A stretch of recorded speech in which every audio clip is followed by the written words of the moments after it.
yawned and rubbed at her mascaraed eyes, went on, "You do know it's your father's birthday today?" "Yes, absolutely," Alice lied.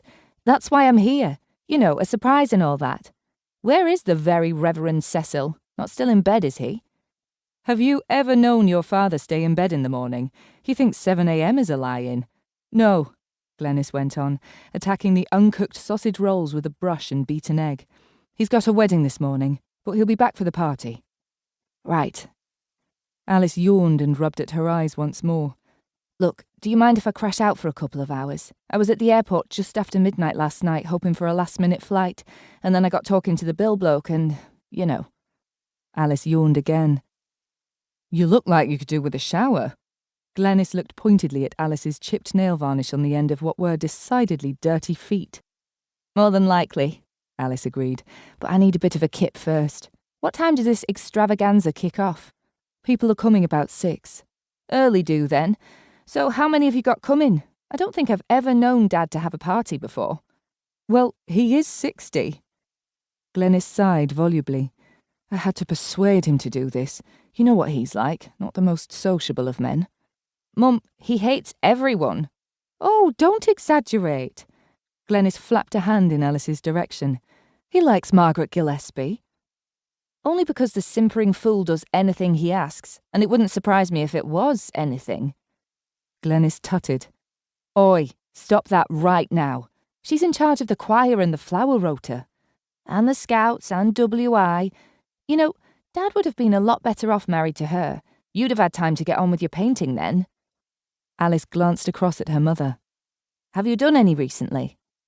"Some. I'll show you later."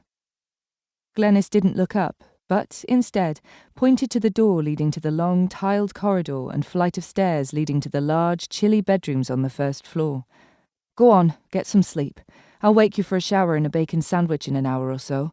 You look as if you could do with a good meal, as well as a good wash," she added, taking in the paint-encrusted fingernails. "You've lost weight, too. Are you eating properly?" Ignoring this, Alice asked, "So, who've you got coming?" "You know, the usual." "The usual?" Alice reached for a banana from the glass fruit bowl that had sat on the kitchen table as long as she remembered, unceremoniously peeling and demolishing the fruit in 3 greedy bites. It was obvious there was some sort of do going on. The regular coxes and fly-blown pears from the vicarage orchard had been joined by tangerines, mangoes, and even kumquats. The Hastings, the Browns, the new verger and his wife, and, of course, Susan and Richard with Virginia. "How is the sprog?" "The sprog? For heaven's sake, Alice, 6 years living in Paris hasn't changed you." Okay. Ma nièce, la petite enfant." Glenys's face softened. "Oh, she's really lovely. Very bright, you know, for a 4-year-old, way ahead of any of her little friends at nursery. Your father adores her. Quite taken with her, he is. She sits at the front of church with Susan and knows the words to the Lord's Prayer and, oh God, our help in ages past already." "Bloody hell. God help us." Alice grinned, and, catching her mother's eye, they both started to giggle. "I thought Susan would have popped out another couple by now. She's so much into all that mothering thing." Alice shuddered slightly. "I tell you now, any kids I have in the future, and don't get your hopes up, Mum, I do not want kids, would have to be born by caesarean. I can't be doing with all that huffing and puffing and ending up like a road accident down below." "Alice!" Glenys glared in her daughter's direction. "For heaven's sake, don't talk like that when your father gets back. You know he can't be doing with anything gynecological. Anyway," she went on when Alice just grinned, "it just doesn't seem to have happened again for the pair of them. I don't ask. It's Susan and Richard's business." "Maybe they don't have sex. Mind you, Richard's rather fanciable. It's that lovely Scouse accent. Quite a turn-on." "Get to bed, you baggage," Glenys said, almost nervously, glancing at the outer door. "Dad'll be home any minute and I can't have any friction. Not on his birthday." "Friction? Moi?